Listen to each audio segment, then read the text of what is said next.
Well, let's take this conversation further right now and cross live to Alexanдар Pavić, a member of the National Assembly of the Republic of Serbia, who's just putting his phone down now. I saw that, Alexander, but thanks for joining us here on the program. It's all right, man. You got to check the latest headlines. Hey, listen, great to get you on the show here on RT. Look, the blame game's in full swing, right? You know, the immediate aftermath of the attempted assassination on Donald Trump. Some people are blaming the so-called deep state. Others are blaming the mainstream media. Some are blaming the American government. Who do you think, or should I say, where do you think, Alexander, the blame should lie?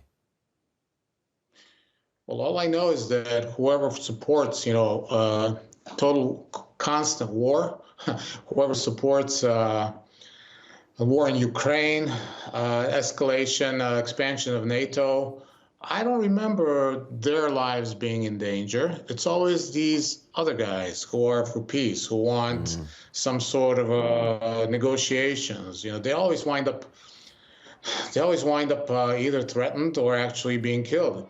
And we actually had a real assassination 21 years ago here in Serbia. The Serbian Prime Minister Zoran Đinđić was killed on March 12th, 2003. And this was the story about Đinđić, so draw your own conclusions. I mean, he came, he was a very popular figure even in the West as some sort of a new democratic hope after the so-called autocratic Milosevic. But what happened? A couple of months before the assassination, Đinđić started taking notice of the fact that the Western powers, the US, the UK, especially Germany, they were actually working on secession of Kosovo, and that they weren't interested in talking about that anymore. They were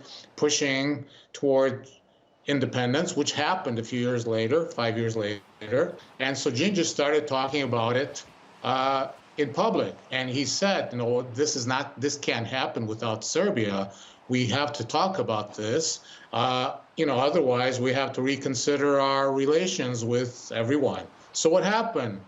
He was assassinated. And of course the blame was put on somebody else. Yeah. But let me tell you, majority opinion in Serbia is that it was what is now called the deep state. I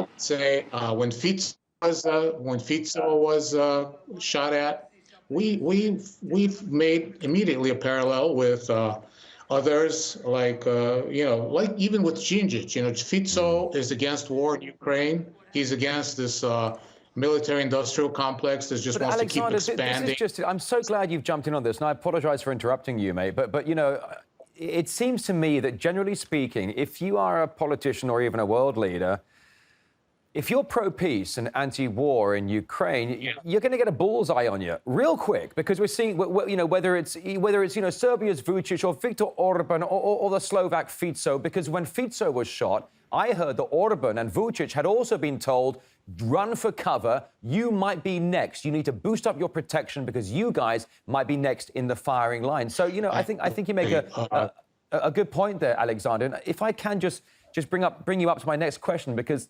talking about the assassination attempt on Donald Trump, the New York Times, the morning after the shooting, ran the story headlined, quote, Trump failed the tests of leadership and betrayed America. Voters must reject him in November. The New York Times, the morning after the shooting, publishes this article basically saying Trump betrayed America. What are your thoughts, Alex?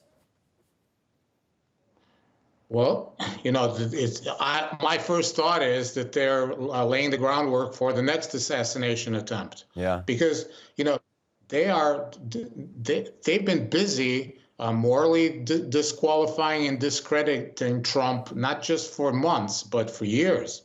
We can go back to 2016. This didn't start yesterday. This didn't start with this election campaign. This started in 2016 when they invented the entire narrative of Trump being Putin's collusion, that he was installed by Russians. And, this is culmination. We had two totally politically inspired impeachments against him. The man has been demonized in the same way that Gaddafi was demonized, and which made it legitimate for Hillary Clinton to say the disgusting thing that she said, when he was killed. You have such examples. Milosevic was demonized. Putin is demonized. Whoever doesn't agree with the warmongers in Washington is the new Hitler. Trump. It's exactly how they do it. Even Biden's absolutely right. own campaign people, they were making ads. They were making ads that Trump is the new Hitler. I mean, come on. So what can we expect? More of the same. I think you make a really good point there, Alex, because at the end of the day, at the end of the day, no country wants to pick a fight with America, or no country wants to pick a fight with NATO. So these guys have to create problem scenarios and then create the solution. And this is part of what you're linking to. And I appreciate you saying that here. But look, going back to Trump, he survived. He took a nasty strike on the ear from that AR-15 carbine automatic rifle. But how do you think this is going to affect his chances for re-election? Because the former Russian President and Prime Minister Medvedev came out and said Trump has already won the election. That is, if he's not assassinated first. Yeah, I said that on Serbian TV, I think yesterday, the same thing. I mean, he's guaranteed to win if he stays alive. I can't see him.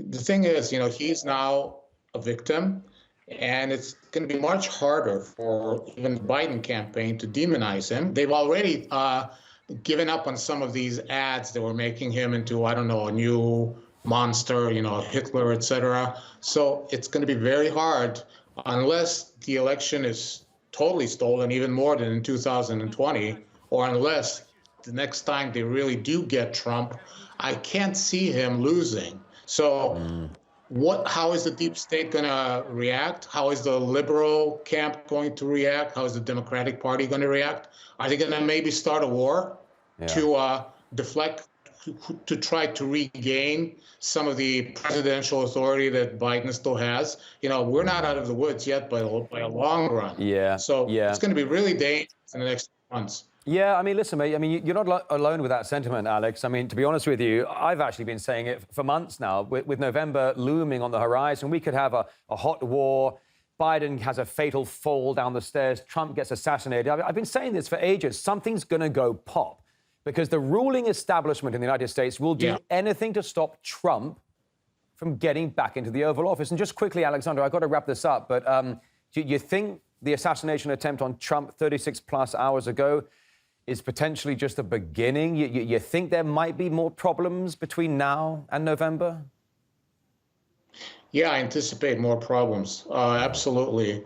Because whoever wanted to do this, whoever wanted to eliminate Trump didn't get the job done. And I can't see them reconciling themselves with Trump being president again. The only thing that could happen that could, maybe change things is if Trump makes some sort of compromise, which we may not know about and which may not be visible until after he becomes president. Let's hope that doesn't happen.